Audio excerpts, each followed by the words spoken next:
오늘의 말씀 빌립보서 1장 12절부터 21절 말씀. 하나님 아버지, 수요일 아침 이 시간에도 하나님의 은혜를 사모함으로 주 앞에 나오게 하시니 감사합니다. 이 시간에도 우리 모두에게 말씀을 통해 하나님의 음성을 들려주옵소서. 예수님의 거룩하신 이름으로 기도합니다. 아멘. 할렐루야. 성교 성도 여러분, 오늘 하루도 여러분의 삶 가운데 하나님의 은혜와 평강이 넘쳐나길 축복합니다. 오늘 우리에게 주시는 하나님의 말씀은 빌립보서 1장 12절에서 21절까지의 말씀입니다. 인생을 살다 보면 고난에 직면할 때가 있습니다. 내 의지와 무관하게 손발이 묶인 것처럼 스스로 제어할 수 없는 상황에 놓이게 되죠. 그때 성도는 어떻게 해야 할까요? 바울은 감옥에 투옥된 상황에서도 오히려 기뻐했습니다. 상황을 뛰어넘는 믿음이 그에게 있었기 때문입니다.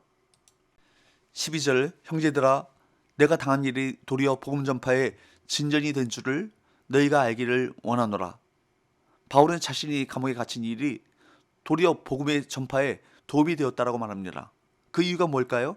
13절 14절, 이러므로 나의 매임이 그리스도 안에서 모든 시대의 안과 그 밖의 모든 사람에게 나타났으니 형제 중 다수가 나의 매임으로 말미암아 주 안에서 신뢰함으로 겁없이 하나님의 말씀을 더욱 담대히 전하게 되었느니라.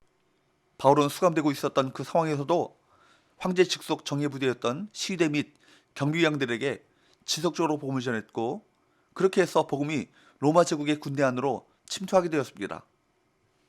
이렇게 감옥에 갇혔음에도 불구하고 복음 전파의 사명을 감당하는 바울의 담대한 모습을 통해 다른 형제들이 그리스도를 향한 더욱 큰 믿음과 담력을 얻게 되었고, 이후에는 더 담대하게 복음을 전할 수 있게 되었습니다.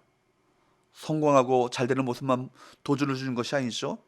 신앙 안에서는 오히려 어려운 상황에서도 꿋꿋하게 버티고 이겨나가는 모습, 어려운 상황 속에서도 사명을 충실하게 감당하는 그 모습이 더 큰 힘과 용기를 주는 것입니다.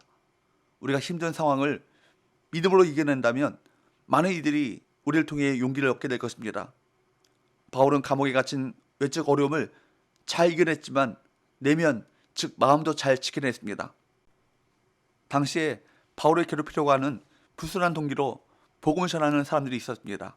15절에서 17절, 어떤 이들은 투기와 분쟁으로, 어떤 이들은 착한 뜻으로 그리스도를 전파하나니 이들은 내가 복음을 변증하기 위하여 세우심을 받은 줄 알고 사랑으로 하나 그들은 나의 매임에 괴로움을 더하게 할 줄로 생각하여 순수하지 못하게 다툼으로 그리스도를 전파하느니라. 여러분, 바울의 삶을 한번 보십시오.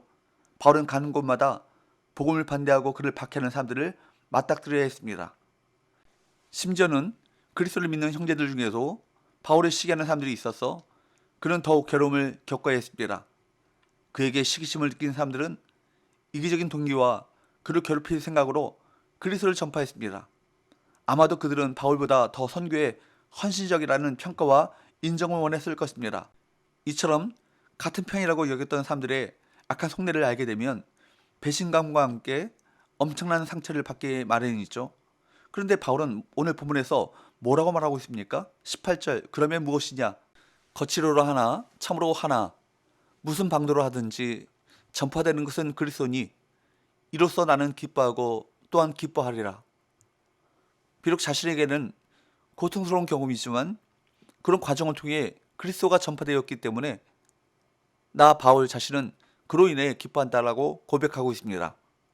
바울은 이미 갈라디아서 2장 20절에서 자기가 그리스도와 함께 십자가에 못 박혔다고 선언했습니다. 그리고 자기가 살아가는 이유가 오직 십자가에서 죽으시고 부활하신 예수 그리스도를 위한 것이라고 고백했습니다. 그렇기 때문에 그에게는 자신의 감정보다 그리스도께서 받으실 영광이 훨씬 더 중요했던 것이죠. 이것이 바로 우리가 따라야 할 본인 것입니다. 바울이 그런 상황에도 동요하지 않고 이와 같이 마음을 지킬 수 있었던 이유는 자신의 감정보다 복음에 우선순위를 두었기 때문입니다. 복음의 우선순위를 둔 사람은 감정의 동요를 이겨냅니다. 복음 중심의 삶은 혼탁한 세상에서 마음을 지키는 힘이 되는 것입니다. 우리도 마음을 상하게 하는 사람들 종종 만나죠. 그들의 말 한마디에 분노가 폭발하기도 합니다.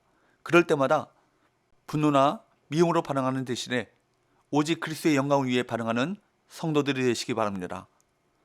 바울은 이와 같이 투옥 중에도 기뻐했습니다. 성도들의 간구와 성령의 도우심으로 말미암아 풀려날 것을 확신했기 때문입니다. 19절 이것이 너희의 간구와 예수 그리스도의 성령의 도우심으로 나를 구원에 이르게 할 줄을 아는 고로. 믿음의 확신은 어려운 상황을 극복하는 힘입니다.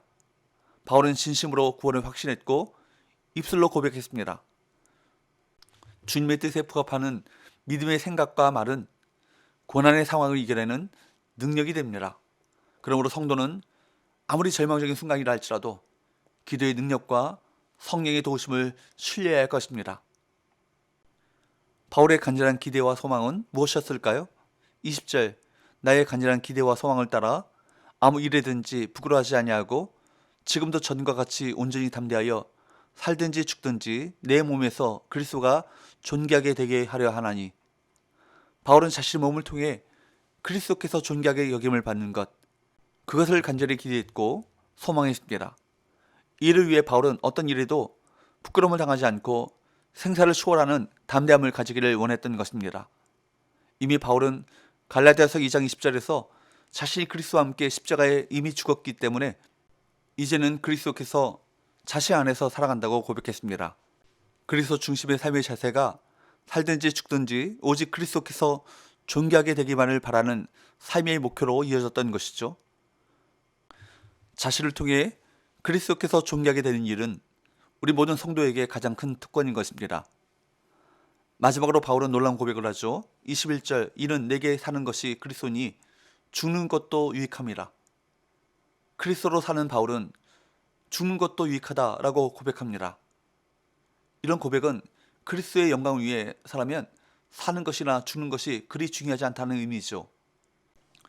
그리스도를 위해 산다면 삶을 통해 그리스도께서 존귀해지실 것이고 죽는다고 할지라도 죽음을 통해 그리스도와 더 깊고 더 완성된 연합에 들어가기 때문에 바로 죽는 것도 유익하다고 고백하는 것입니다. 그래서 바울은 고린도후서 5장 8절에서 이렇게까지 고백하죠. 고린도후서 5장 8절 말씀에 보면 우리가 담대하여 원하는 바는 차라리 몸을 떠나 주와 함께 있는 그것이라. 천국의 소망은 현실의 삶을 초월합니다. 영생의 뿌리박은 영성은 이 땅의 생명을 초월한 영적 자유를 가져다 줍니다. 바울은 감옥에 갇혀있는 힘든 상황 가운데 있었지만 오히려 기뻐했습니다. 갇혀있는 자신을 통해서도 하나님께서 일하시는 것을 보았기 때문입니다. 감옥이라고 하는 고난의 상황이 바울의 믿음을 꺾을 수 없었습니다. 바울은 그리스도를 위한 죽음도 각오했기 때문에 죽는 것도 유익하다고 고백할 수 있었던 것입니다. 믿음이 세상을 이기고 상황을 이기고 심지어 죽음까지 이기는 것입니다. 천국과 영생에 대한 믿음으로 어려움을 이겨나가시는 저와 여러분 되시기를 축복합니다. 기도합시다. 하나님 아버지, 복음과 하나님의 영광을 위해 모든 상황을 이겨나가게 하시고 오직 그리스도께서 존귀케 되어진다면 기뻐하고 즐거워할 수 있는 그 믿음을 주옵소서. 예수님의 거룩하신 이름으로 기도하옵나이다. 아멘.